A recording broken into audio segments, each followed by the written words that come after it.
दोस्तों, आपने जंगल में कभी ओबीस हिरन को या ओवरवेट शेर को देखा है? शायद नहीं। फिर इंसानों में ओबेसिटी इतनी कॉमन क्यों है? क्या वाइल्ड एनिमल्स में सेल्फ कंट्रोल ज्यादा है, या फिर नेचर ने उनको इस तरह से डिजाइन किया है कि इनका वजन ही नहीं बढ़ता? दोस्तों, आज हम देखेंगे कि वाइल्ड एनिमल्स ज्यादातर फैट क्यों नहीं होते और इसका कनेक्शन सर्वाइवल से, इवोल्यूशन से, हार्मोन्स से किस तरह से है। वाइल्ड एनवायरनमेंट में खाना हमेशा अवेलेबल नहीं होता। एक लायन को शिकार पकड़ने के लिए उसे चेस करना पड़ता है, एनर्जी स्पेंड करनी पड़ती है और कई बार हंटिंग फेल भी हो जाता है। यानी कैलोरीज गेन करने के लिए पहले कैलोरीज बर्न करनी पड़ती है। इस कंसेप्ट को साइंटिस्ट एनर्जी बैलेंस कहते हैं।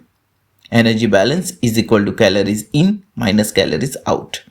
अगर बॉडी कंसिस्टेंटली ज्यादा कैलोरी स्टोर करे तो फैट बढ़ता है, लेकिन जंगल में मूवमेंट कांस्टेंट है, अनसर्टेनिटी हाई होती है और स्टार्वेशन का रिस्क रियल होता है।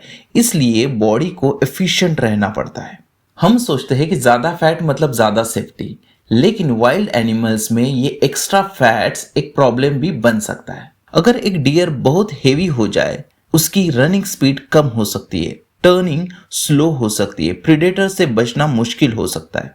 बर्ड्स में रिसर्चर्स ने देखा है कि ज्यादा फैट रिजर्व्स उनकी फ्लाइंग एफिशिएंसी और एस्केप रिस्पॉन्स को अफेक्ट कर सकता है। नेचर में फिट रहना फुल रहने से ज्यादा इंपॉर्टेंट होता है। वाइल्ड एनिमल्स का फीडिंग बिहेवियर बोर्डम या एडवर्टाइजिंग से ड्रिवन नहीं होता। उनके eating systems mostly hunger, season, temperature और एनर्जी नीड से रेगुलेट होता है। यहाँ एक इंपॉर्टेंट हार्मोन आता है लेप्टिन। लेप्टिन फैट टिश्यू से रिलीज होता है और ब्रेन को सिग्नल देता है, एनर्जी इनफ है, खाना कम करो। मोर बॉडी फैट मतलब मोर लेप्टिन सिग्नल, और मोर लेप्टिन सिग्नल मतलब रिड्यूस्ड एपिटाइट। कई सीजनल मैमल्स में लेप्टिन और मेटाबॉलिज्म टाइटली कोऑर्डिनेटेड होते हैं। इंसानों में प्रॉब्लम यह है कि अल्ट्रा प्रोसेस्ड फूड और कांस्टेंट फूड अवेलेबिलिटी कभी कभी इन नेचुरल सिग्नल्स को ओवरराइड करते हैं।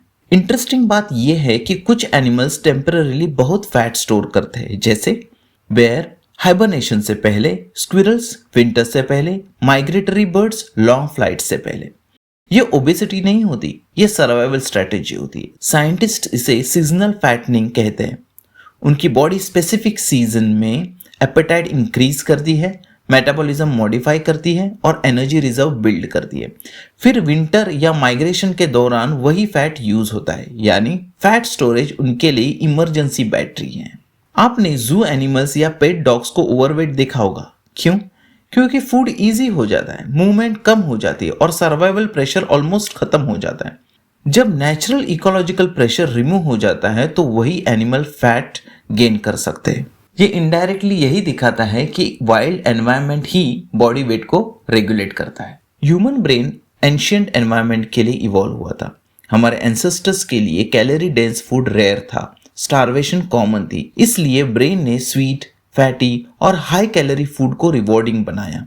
लेकिन मॉडर्न वर्ल्ड में अनलिमिटेड फूड, लो मूवमेंट, स्ट्रेस और प्रोसेस्ड फूड, ये सब मिलकर एक मिसमैच क्रिएट करते हैं। इवोल्यूशनरी सिस्टम पुराने जंगल के लिए बना था, मॉडर्न सुपरमार्केट के लिए नहीं। तो वाइल्ड एनिमल्स सेल्फ डिसिप्लिन नहीं होते, वो बस उस एनवायरनमेंट का हिस्सा है जहां पे हर कैलोरी इंपॉर्टेंट होती है, मूवमेंट नेसेसरी होता है और सर्वाइवल ही बॉडी वेट को रेगुलेट करता है। दोस्तों, नेचर में ओबेसिटी एक्सेप्शन होती है, लेकिन मॉडर्न ह्यूमन सोसाइटी में वो एनवायरनमेंट का साइड इफेक्ट बन चुकी है।